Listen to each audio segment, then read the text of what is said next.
Perkenalkan, nama saya, Muhammad Abrur Alaina.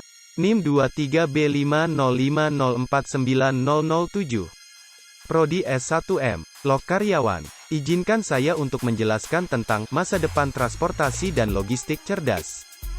Transportasi dan logistik adalah sektor yang tidak dapat dipisahkan dari kehidupan sehari-hari kita. Setiap barang yang kita miliki, dari sepatu hingga makanan, melewati rantai pasok yang rumit sebelum sampai ke tangan kita. Namun, dengan perkembangan teknologi dan inovasi, masa depan transportasi dan logistik menjadi semakin cerdas dan efisien. Salah satu tren yang sedang berkembang dalam industri transportasi adalah penggunaan kendaraan otonom.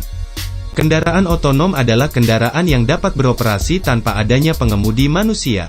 Teknologi ini bukan lagi sekadar impian di film-film fiksi ilmiah, tetapi sedang dimanfaatkan oleh perusahaan seperti Tesla dan Google untuk mengembangkan mobil otonom yang bisa beroperasi di jalan raya.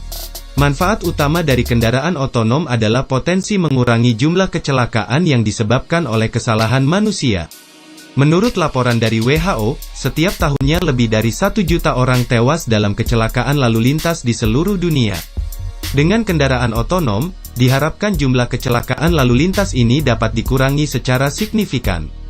Selain itu, kendaraan otonom juga dapat mengurangi lalu lintas dan kemacetan.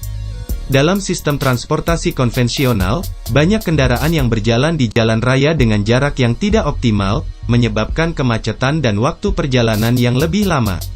Namun, dengan kendaraan otonom yang dapat berkomunikasi satu sama lain, waktu tempuh dapat diperpendek dan lalu lintas dapat menjadi lebih lancar.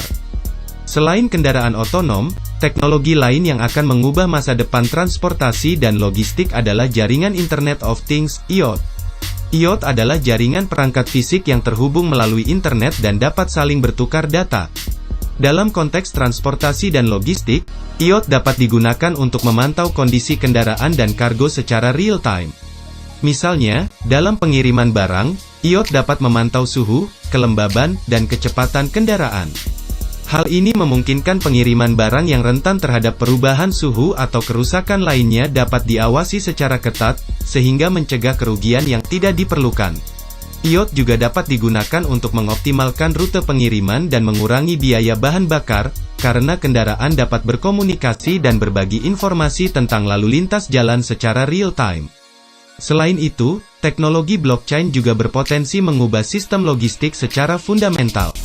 Blockchain adalah teknologi yang menggunakan jaringan terdistribusi untuk mencatat dan menyimpan informasi transaksi dengan cara yang aman dan transparan. Dalam konteks logistik, teknologi ini dapat digunakan untuk melacak dan mengelola rantai pasok secara efisien. Dengan menggunakan blockchain, informasi mengenai asal-usul dan riwayat suatu produk dapat dengan mudah diverifikasi. Misalnya, dalam industri makanan, blockchain dapat digunakan untuk melacak susu dari peternakan hingga produk susu di rak supermarket. Hal ini memberikan kepercayaan kepada konsumen bahwa produk yang mereka beli adalah hasil yang berkualitas dan berasal dari sumber yang terpercaya. Selain itu, blockchain juga dapat mengurangi birokrasi dan biaya administrasi dalam proses pengiriman.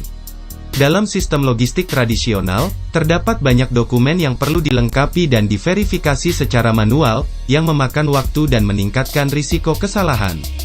Dengan menggunakan blockchain, dokumen-dokumen ini dapat dibuat secara otomatis dan diverifikasi dengan cepat, menghemat waktu dan biaya.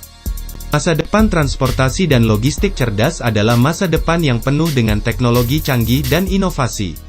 Kendaraan otonom, IoT, dan blockchain adalah beberapa dari banyak teknologi yang akan mengubah cara kita mengirim dan menerima barang. Dengan teknologi ini, diharapkan transportasi dan logistik akan menjadi lebih efisien, aman, dan ramah lingkungan.